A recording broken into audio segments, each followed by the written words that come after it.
I mean, what are you going to do, really? You kind of, I mean, I know you and me and talked about it a little off the air about the Dak Prescott situation. It's kind of similar for them. What are they going to do? You know, are they going to pay a worse quarterback a couple bucks to play there? Or are they going to just go for the gusto? I say they pay Jameis. I think that's probably right. James, you're in Atlanta. MJ has been calling for Thomas Dimitrov's head forever. And Rob and I were talking before the podcast about cap situations. Atlanta in one of the worst with negative 5.7 in effective salary cap space. This is according to overthecap.com. And Rob, I think, is using Spot Track. The Atlanta situation is lousy. Yeah, and that's pretty much why the fans here are calling for the GM's head. Getting the talent at the price that they're getting it, I mean, some of these guys, they could have paid less than what they did pay them. The Matt Ryan deal was kind of the similar situation, like who else are you going to get to replace him? He's not phenomenally great, but he did take him to a Super Bowl. They had to pay Julio Jones. Devontae Freeman's contract was crazy, insane. Like he doesn't deserve that amount of money for the limited production he's put out in return. Defense couldn't stay healthy. They overpaid some guys there who underperformed. It's a mess all over the place. So I don't know what happens in Atlanta as far as the front office or personnel this offseason, but I do expect a lot of the depth to be cut before some of the superstars, and that's where they're going to get hurt next season as well. Because quite honestly, last year the thing was the defense has too many injuries. I think 7 members of the starting defense were on injured reserve by week 6, and they thought, well, all these guys come back healthy, we don't have to do anything, and lo and behold, their defense failed them this year because it was relatively healthy, but they didn't perform up to snuff. Hence the record they have. Well, Keanu Neal, I think, was the key defender not healthy. Yeah, but Keanu Neal's a safety, and that's explain why your front 7 doesn't get sacks. Vic Beasley has, 5-6 sacks on the year, if that many? And Takk McKinley's out for the rest of the season. How many did he finish with? Right, and Takk McKinley actually played, I think, the first 10 games, so he just got put on IR several weeks back. It wasn't like an early season type thing. The guys who've been hurt lately have been hurt over the last month or so, not since September. Neil, you brought up a interesting question about Jameis Winston. Well, I think I spoke to possibly Rob about this before, but Rob seems to be speaking to everybody these days. The Jameis Winston, isn't he the closest thing we have to Brett Favre in the league today? Pretty much. As far as touchdowns, yardage, and interceptions, yes. Yeah. Early Brett Favre, yeah. Late Brett Favre, too. No, that's fair. That's fair. Also watching him throw the ball, the guy can throw the ball, and he's got one of the strongest arms in the league. Very similar, and just in the way he looks to Favre, I think. Has he been sending you photos, Neil? No, he hasn't been texting me photographs like Brett did. But there we go. Oh, my God. One thing I want to point out just on the Atlanta Falcons, like we talked about, obviously they're not managing the cap well. It's more than that. Like if you look at the contracts that they're giving these people, they're structured terribly. So they can't even get out from under their mistakes. We mentioned, Matt Ryan. If they were to cut him, it'd be $63 million in dead cap space. Jake Matthews is, $19 million in dead cap space. Grady Jarrett's $27 million in cap space. There's not too many people that they can even cut to get themselves out of this situation. Like the GM's doing a terrible job there. So the question would be, if you do get rid of Thomas Dimitroff because he hasn't managed the cap well, what can another GM do to solve the situation? I don't know if there's much that he can do. Reggie McKenzie came into Oakland when the old-timer Al Davis had us in cap hell, and you basically suck it for 2 years, and you cut what you can, take the dead money, and you just start from scratch, and you're pulling off garbage off the street and giving them a uniform and hoping they play. All right, well, you get to look forward to that, Atlanta. Have fun. I don't know how much of an injury report we really need to go over, James. The weather is supposedly it's going to be really nice, quite honestly. Sunny, 80 degrees. I mean, that sounds like a great place to spend the weekend in between Christmas and New Year's. Yeah, I won't mention injuries specifically as far as what's wrong with people. I'll just mention names on the list as far as big ones. And for Atlanta, it's Julio Jones and Adrian Claiborne. For the Buccaneers, it's Winston and Godwin. All right. The New York Jets are 6-9. They are visiting Rob's Buffalo Bills at 10-5. Jets 25th in our power rankings. Bills are 8th. Bills are favored by 1.5. Buffalo has nothing to play for in this game. They are locked in as the top wild card. Now, I've seen conflicting reports, Rob. Josh Allen will play or he won't?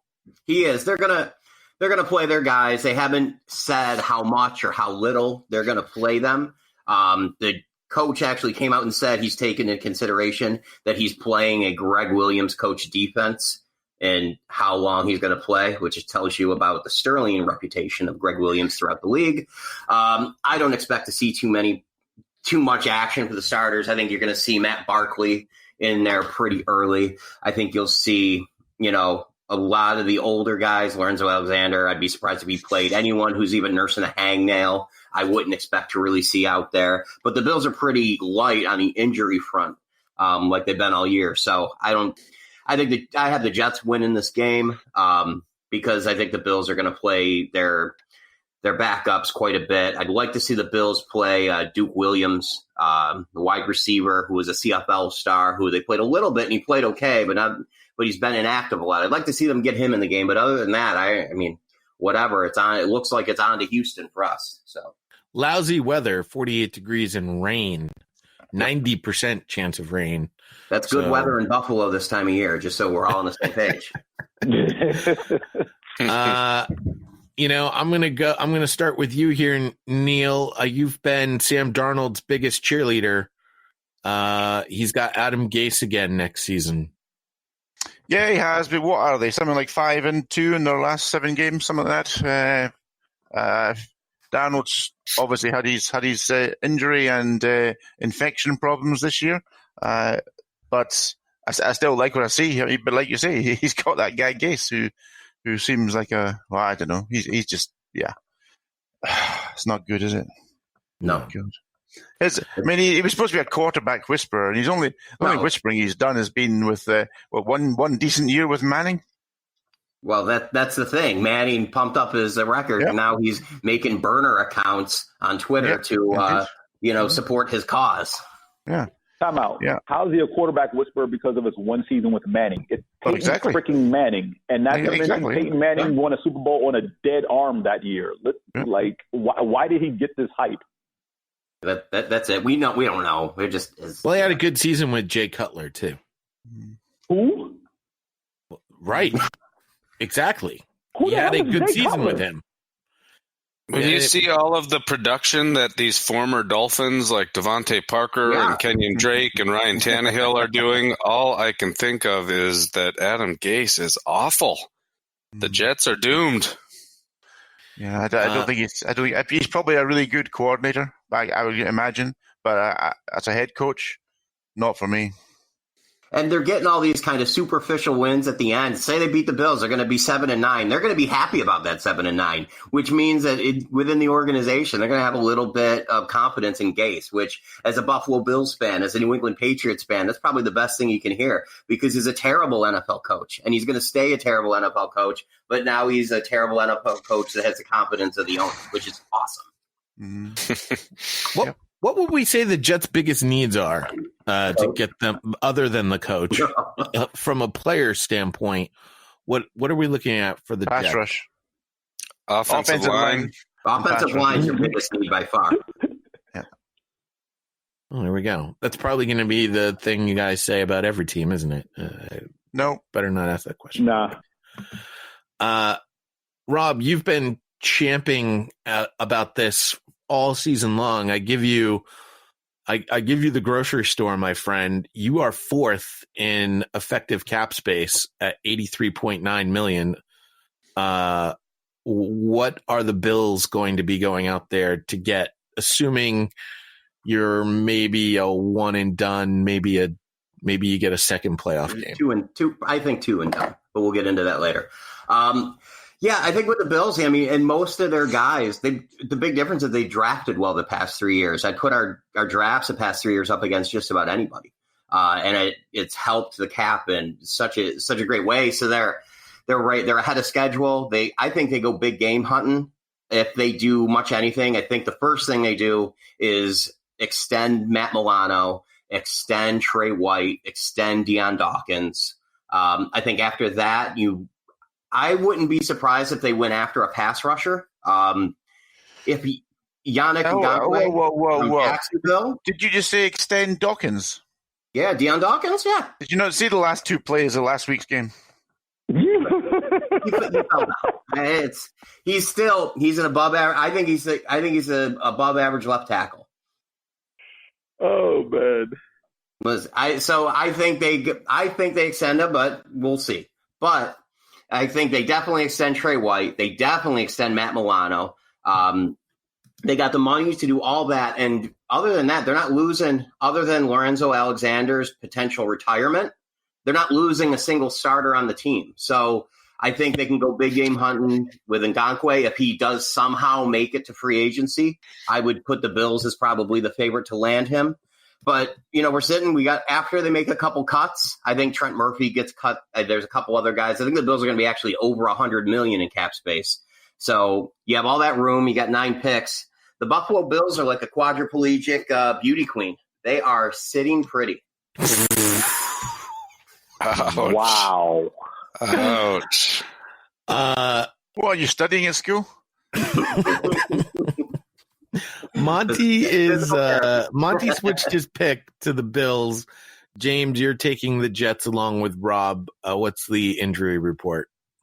For the Bills, Andre Roberts, Shaq Lawson show up as questionable. For the Jets, Jamal Adams, Kelvin Beachum, Demaryius Thomas, Robbie Anderson show up as questionable as well. All right. The Chicago Bears are 7-8. They are 19th in our power rankings. They visit the Minnesota Vikings, 10-5. They are 10th in our power rankings. They're favored by 1 point. I don't believe the Vikings have anything to play for in this particular game. They are locked in at 6. So I don't know what their starter situation, backup situation is going to look like. I also have no idea what the Mitchell Trubisky situation is going to look like for Chicago. I do know this, though, about good old Mitch. He is 3-0 in his past 3 versus Minnesota, 3+ touchdown passes and a 115+ rating in 2 of his past 3 versus the NFC North. He will aim for his 3rd in a row versus the division with 325+ passing yards, which I find very interesting. That apparently with all the struggles Mitch Trubisky has had this season, all the struggles that Matt Nagy has probably forced upon himself with the Chicago Bears this season, that they still do pretty well against the division. And that is why I, along with James and Rob, are taking the Bears. However, Monty, you and Neil are locking in the Vikings. My lock come because the Vikings are one of the last teams I have left that I haven't locked yet. I think they're going into the playoffs. You don't want to back up losing 2 games in a row going into the playoffs. I like Mike Zimmer. I like his defense. Trubisky is not that good, and I would really like the Bears to lose because that's my first-round draft pick. So I hear everything you're saying, but considering they're going to lose their first playoff game, whether it's at Minnesota, at Seattle, at Frisco, or at New Orleans, I mean, what do they? I mean, they have to get up for that playoff game. There's no reason for them to play anybody in this one. But I do understand what you're saying. They don't want to back into the playoffs. But I still don't think there's any reason. Defense travels, and they do have one of the best running backs in the league. Captain Kirk is, there's that narrative that he's not that good, but those wide receivers are good. I think it'll be a competitive game, and that ball can bounce, and Prince can come in and do a screen block, and the Minneapolis Miracle can happen. I think they're a solid team, And, I mean, it's not going to be an easy out for whoever they play, but, yeah, they're going to have to win one on the road. 100% agree, but I don't think Mitch Trubisky and the Bears are going to do it. Well, I got to tell you, I got to say this about players playing. I mean, Dalvin Cook would just be coming off the injury report. I doubt he would play in this game. I wouldn't put him out there.